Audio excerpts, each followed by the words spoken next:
Welcome back to ASH News TV. I'm Mikkael Sekeres, Chair of the Committee on Communications at ASH. And I'm Cynthia Dunbar. I'm the current Secretary of ASH and the incoming Vice President. Well, it's with great sadness that I have to say, Cindy, we're on the final day of ASH. But but rather than rejoicing, we are actually thrilled that today is also the day we get to see the late-breaking abstracts.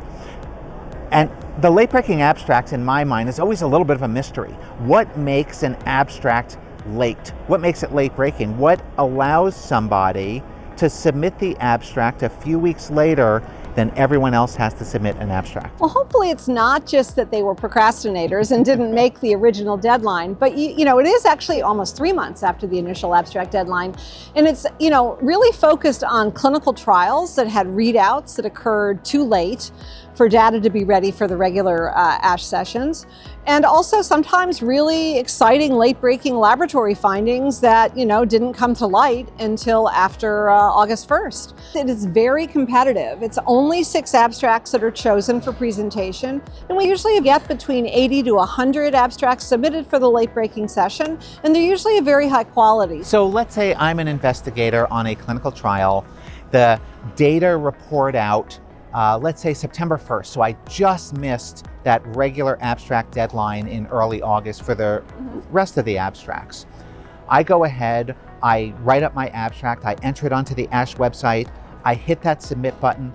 What happens next? Well, they all come to me to start with, and I just go through them with ASH staff and screen them and make sure they're complete. And they go out to a special late-breaking abstract panel that includes ASH leadership and program committee members that have expertise in a variety of areas. It's usually a panel of about 10 people.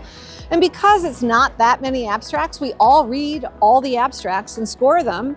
Just like for a regular review, we just sit down and go through and think, okay, what are the highest quality?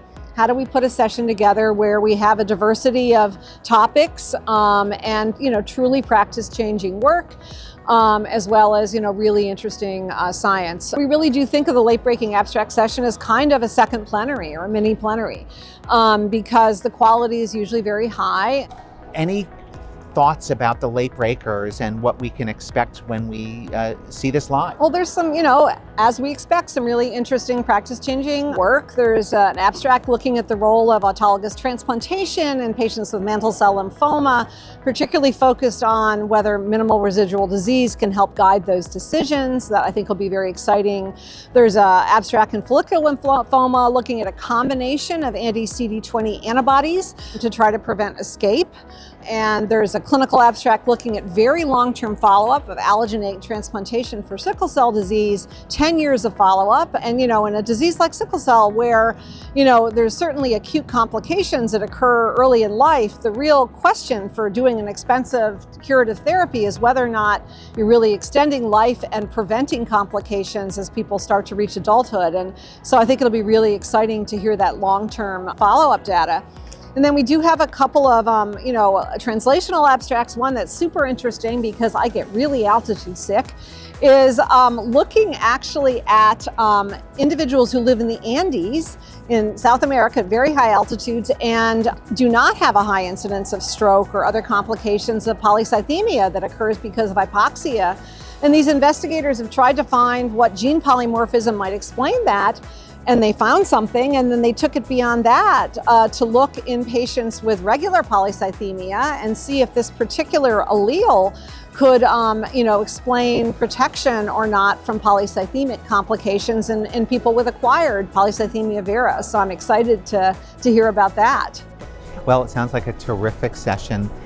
Thank you again for joining me on ASH News TV on our final day of ASH.